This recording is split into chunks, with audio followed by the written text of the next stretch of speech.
பொங்கல் நம்ம கொண்டாடக்கூடாது. நிறைய பேர் சொல்லுவாங்க, பொங்கல் கொண்டாடலாமா பாஸ்டர்?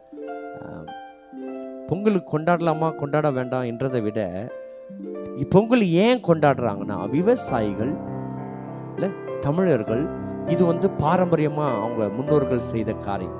அந்த விவசாய நிலைகளில் இருக்கிற காரியங்கள் சூரிய பகவானுக்கு, ஏன்னா சூரியன் மழை தான் நமக்கு விளைச்சலை கொடுக்கறது. அதை என்ன பண்ணுவாங்க, படையில் இட்டு இல்லை கரும்பு வச்சு பானை வச்சு பொங்க வச்சு இந்த மாடுகள்லாம் குளிப்பாட்டி மாட்டு பொங்கல் வருது.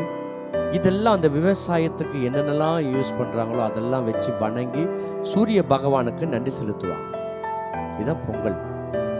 ஆனால் நம்ம சூரிய பகவான் அல்ல, சூரியனையே படைச்ச ஒரு பகவான் இருக்கிறார். அல்லேலூயா. அவர்தான் ஆண்டவராகிய இயேசு கிறிஸ்து. அந்த சூரிய பகவான், சூரியனையே படைச்ச ஒரு பகவான் தான் ஆண்டவராகிய இயேசு கிறிஸ்து. அவரை வணங்குறோம்.